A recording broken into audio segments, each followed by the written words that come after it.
Bwana Joseph Matata nawe asuhuze abanyarwanda muri rusange.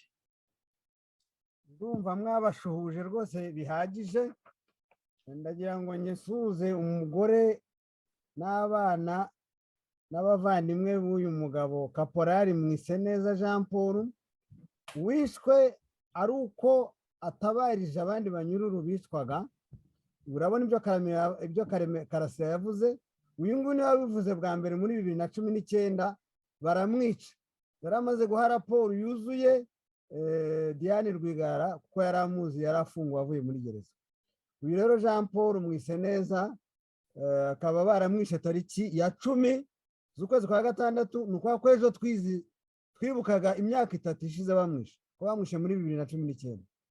Ubwo rero nshuje umuryango we, ariko nkuko n'ubundi yatabarizaga imfungwa, nkaba ngira ngo nsuhuze nanone imiryango y'abarimu babiri babandi bafashe agafoto, bafashe video y'abantu batabarizaga Cyuma. Bonaye ni nabo bazize imfungwa, ubaburi birengero ni mwarimu Dusabimana Eugene, nshuje umugore we n'umwana yasize, hari na Nkorerimana Fabrice w'imyaka 28 we nshuje nyina kuko yaratari yashaka umugore, nshuje umubyeyi we. Ubwo mbone umwanya wo gusuza abantu bose baburi birengero, barimo n'Amatuje Aphrodis wari wongeye gushimutwa inshuro ya 4 kuva muri 2011. Akaba nawe asize utwana tubiri tutagira epfo na ruguru kuko umugore we yagiye gushaka undi mugabo. Ibi byose bikagaragaza bwa bunyamaswa bwa kagatsiko gatoya k'abavandimwe biyambuye ubuvandimwe bakayambika ubuvantara, ari bwo bukoro, ari bwo ubushimusi, ari bwo bugome n'ubunyamaswa batugaragariza. Murakoze. Kandi niyo miryango turayihanganishije, imiryango y'abo bantu bose bakomeje kugenda baburirwa irengero, abicwa, abaciwe imitwe, abagize gute.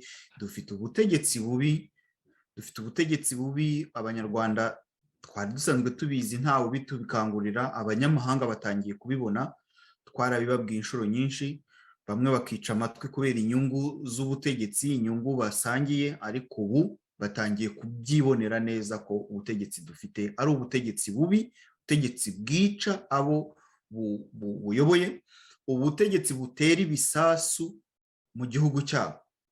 Abakongomani muze gusoma amabaruwa banditse, biteye impungenge, biteye inkeke. Nabwo barabyivugira bati twabona igihugu gihindukiza imbunda kikarasa mu baturage bayo.